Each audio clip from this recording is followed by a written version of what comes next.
Welcome to my channel आमार रंघर बहुत दिन हल रेसिपी आइटेम आमार रंघर चैनलत दिया आसिलो ते बहुत अनुरोध কৰিছিল মোক এটা ৰেচিপি আইটেম দিয়ক বুলি আজি আপোনালোকৰ কাৰণে এটা ধুনিয়া চাই এটা ৰেচিপি আইটেম আনিছো খাই কিনে খুব জুতি পাব একদম মজা পাব একদম ইন্টাৰেষ্টিং হয় তে বলক আপোনালোকে চাই থাকক মোৰ ভিডিওটো গম পাব তে মোৰ ওচৰতে থালি কিখন আছে তে দেখাইছো এটা টাকে বস্তুখিনি কি বনাইছো আজি মই আচ্ছা আজি যেটো মই ৰেচিপি আইটেম বনাব খুজিছো হেতু আপোনাৰ কঁঠালৰ লগত বনাম এয়া চাইছে আপোনালোকে কঁঠাল এয়া কেঁচা কঁঠাল যেটো আপুনি কঁঠালৰ মুচি বুলু কয় তে কেঁচা কঁঠাল অলপমান লৈছো ধৰক আপোনাৰ 150-200 গ্ৰাম মান হ'ব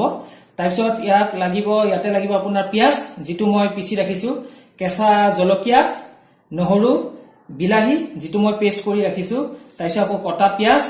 এফালে আকৌ চাব যদি যায় নিমখ খোৱাত অনুসৰে তাৰপিছত আপোনাৰ শুকান জলকীয়া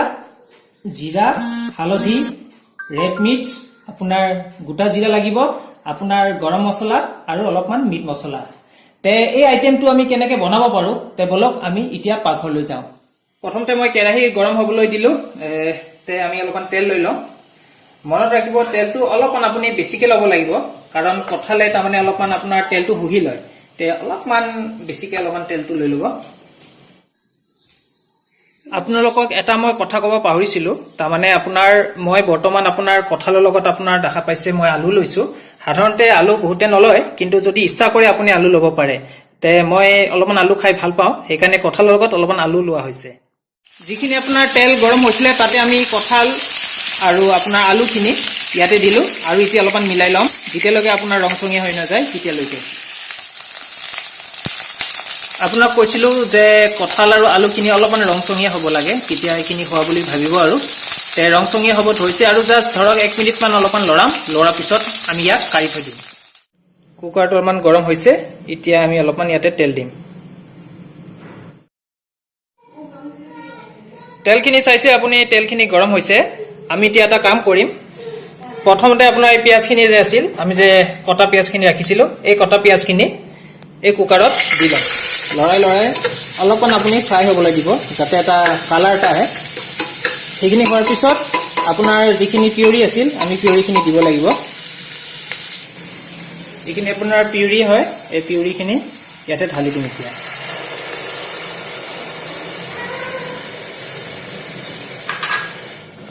আৰু আপোনাৰ ইয়াতে যে আপোনাৰ শুকান জলকীয়া আছিলে এই শুকান জলকীয়া দিলো আপোনাৰ গোটা জিৰা থৈছিলো আমি গোটা জিৰাখিনি ইয়াতে দিলো তাৰপিছত আপোনাৰ হালধি আছিলে এই হালধিখিনিও আমি ইয়াতে দি দিম এতিয়া হালধিখিনি দিলো আপোনাৰ ৰেড মিক্স আছিল এই ৰেড মিক্সখিনি ইয়াতে মিলাই ললো আৰু নিমখ যি আছিল নিমখ দিলো সোৱাদ অনুসৰি দিলে হ'ল আৰু আপোনাৰ কেঁচা জলকীয়া আপুনি যিখিনি খায় এই কেঁচা জলকীয়াখিনি ইয়াতে দি দিম ধুনীয়াকৈ এতিয়া আমি লৰাই লম আৰু মনত ৰাখিব যাতে ফ্লেমটো যাতে হাই ফ্লেম নহয় অলপমান ল' ফ্লেমত ইয়াক আপুনি লৰাই থাকিব আমি এতিয়া যিখিনি আদা নহৰু আছিল এইখিনি লৰাৰ পিছত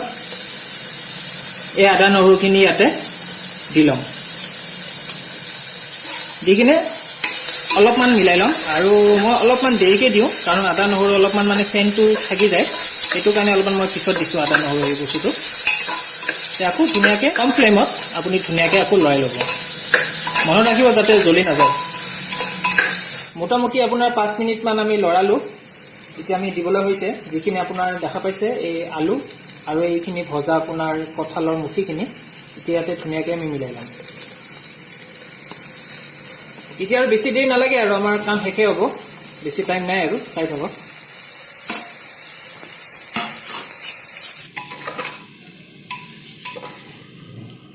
তাৰপিছত আপোনাৰ এইখিনি দেখা পাইছিলে আমি কি আছিলে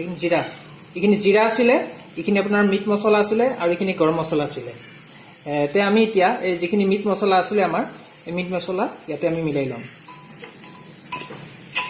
এতিয়া আমি পানী দিয়াৰ সময় হৈ গৈছে তে পানী আপুনি এইটো যেহেতু গ্ৰেভি বনাব চাই ল'ব আপোনাৰ পানী পৰিমাণটো আপোনাৰ গ্ৰেভি হিচাপত হৈ ল'লে হ'ল মই এতিয়া ধৰক ইয়াতে 2 মগ দিম 1 মগ দিলো আগতে, এতিয়া আৰু 1 মগ, এই 2 মগ পানী, বাছ 2 মগ পানী আপোনাৰ কাৰণে সাফিচিয়েন্ট হ'ব। তাৰপিছত আপোনাৰ আমি যিখিনি জিৰা আপোনাৰ ৰাখিছিলোঁ, গোটা জিৰাখিনি ৰাখিছিলোঁ, এই গোটা জিৰাখিনি ওপৰত দি ল'ম। আৰু এই গৰম মছলাখিনি আমি লাষ্টত দিম, এতিয়া নিদিওঁ, আমি শেষ হোৱাৰ আগে আগে দিম এই গৰম মছলাখিনি।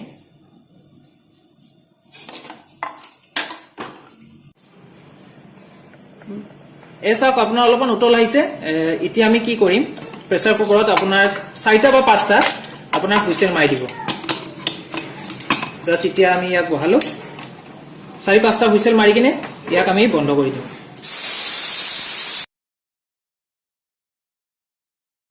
আমি 5টা মান হুইচেল মাৰিলো। হুইচেল মৰাৰ পিছত এতিয়া দেখা পাইছে ঢাকনিখন খুলি কিনে দেখা পাইছে ধুনীয়া বইল হৈ আছে।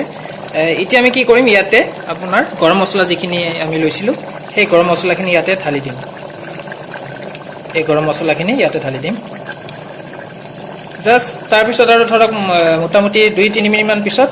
ইয়াক আমি নমাব পৰা হৈছোঁ আৰু গাৰ্নিছৰ কাৰণে এটা ধুনীয়া বস্তু দিম। চাই থাকক,